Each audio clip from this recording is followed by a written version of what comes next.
In the world of Monster Hunter, there are creatures known as the Elder Dragons. These are the biggest, most powerful monsters in the entire series, known to cause natural disasters wherever they go.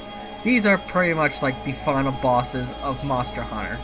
And here I'm going to tell you my top 10 favorite one of them. And I'm going to have two rules. One, there's going to be spoilers, and two, I'm only going to put monsters I've actually fought. So, without further ado, let's go. 10. After realizing that the Lagiacrus was not the cause of the earthquakes in Moga Village, you find out it was an elder dragon known as the Cedeus, nicknamed the Moon of the Seas.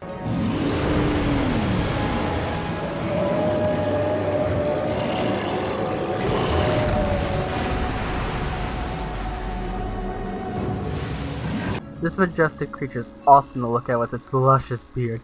However, fighting this thing is an entirely different story. The entire fight is underwater, so you have to bring Cha-Cha with you with its air-breathing mask, and this thing moves at a snail's pace. Its normal movements can damage you. First part of the fight, you have to damage it a lot before it reaches the end, and if you don't, it will escape and you will fail the mission. But if you manage to do damage it a bunch, he'll need to rest up and the real battle begins.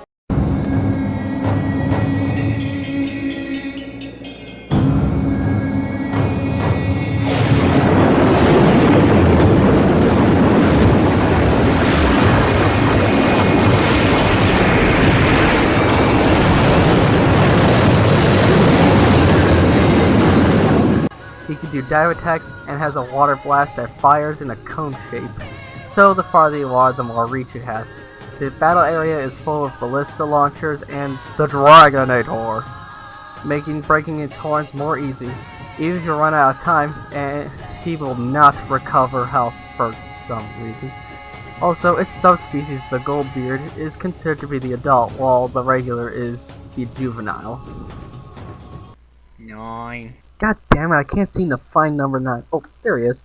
The number 9 spot goes to the Chameleos. This chameleon dragon thing isn't exactly fun to fight, because he has the power to go invisible, making him hard to track down even with paintballs. It can make a mist that he uses to cover its tracks when he disappears. Also, it can poison you and create poison clouds. But that's not the annoying part, because this thing can use its tongue to steal items from you. So none of it's safe, especially if he steals your last antidote and you're about to die of poison. If you manage to break its horn, you can see it more easily even while it's invisible. And I must say, it is completely worth making the Hazy Caster, which is the Chameleos insect glaive. Ah, crap, where did he go? Where did he go? I'll eat!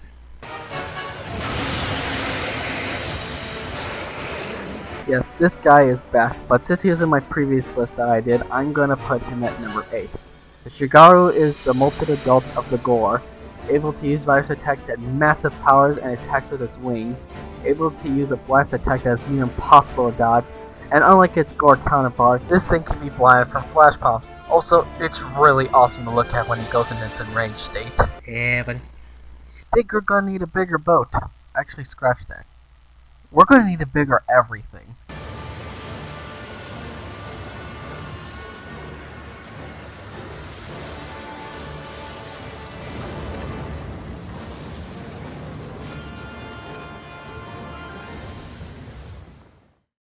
Duran is a large whale-like dragon that is covered in armor plating.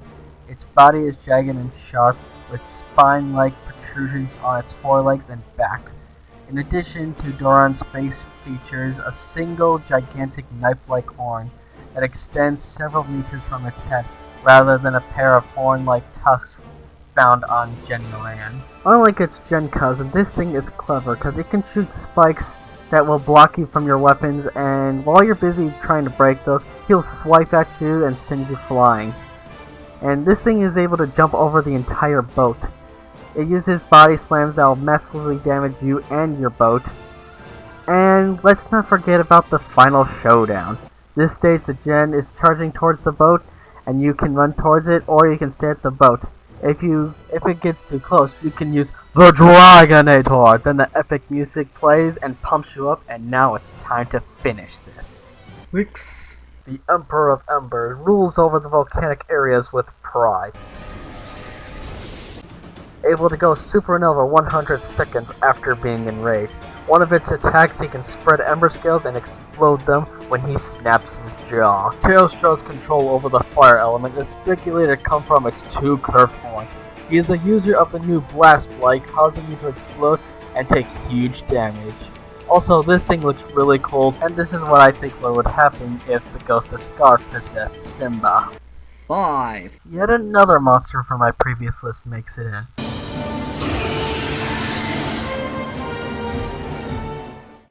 This giant serpent is able to shoot huge blasts and rain meteors, swiping with its claws and striking with its huge fangs. But its most powerful attack is where it shoots a ton of dragonic energy that will leave you with a near-death experience, and it can paralyze you with its tongue. As the fight progresses, the area around you will start to change. One moment there's a platform over there, and next moment it's gone, making this an awesome battle, and it's so satisfying when you finally take this thing down. 4. Able to control the wind, this metal-plated dragon can use ice attacks that will hurt.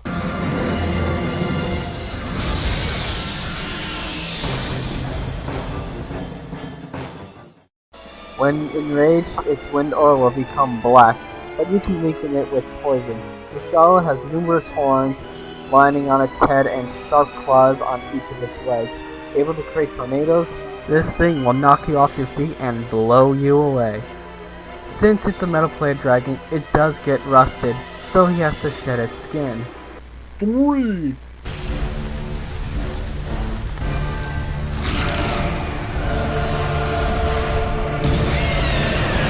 This giant red dragon is able to cause meteor storms just by roaring, so you know you got an intense battle on your hands. Crimson Fatalis is a Fatalis whose shell and scale have become a reddish crimson color after generations of exposure to the volcano. One of its 4 horns is extremely overgrown in comparison to the rest.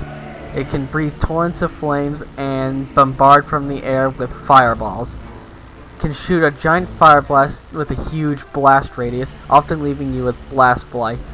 Also, I am so looking forward to making the Hell Run glaive. 2. It may be small, but it packs a punch.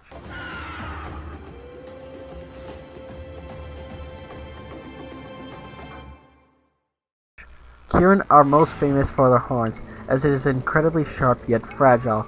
A strong silver horn is said to be one of the most powerful and valuable of Kirin horns. Originally having a pure white shadow, this little pony can summon lightning strikes at will. Charging with its horn at incredible speeds, if you're behind it, you'll buck you like Applejack on apple bucking season. Okay, that's enough horsing around. In G rank, this thing will send you flying. Also, if we were able to ride monsters to battle, I would so ride on top of a Kirin.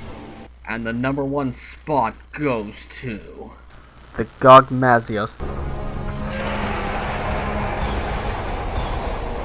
This freaking thing is a true monster. Gogmazios is a massive elder dragon with a body structure similar to that in nature of a Gore and Shagaru, completely covered in tar and can shoot explosive fire beams. Also, you can get trapped in its tar that is constantly dripping off its body, making you an easy target for the next attack. Despite its gigantic size, it is very capable of flight. And that huge spike that's on its back? That's a Dragonator. He doesn't really use it, but you can break it and use it against it. You're also armed with ballistas, cannons, and your own Dragonator, and the piece de resistance, the Demolisher. Also, it's very satisfying when you actually land a blow with the Demolisher and finishing it off. Well, I hope you guys enjoyed that. If you did, how about check out my previous top 10, which is my top 10 favorite boss monsters in the Monster Hunter series. And while you're at it, how about you subscribe, like me on Facebook, and follow me on Twitter. And I'll see you guys next time.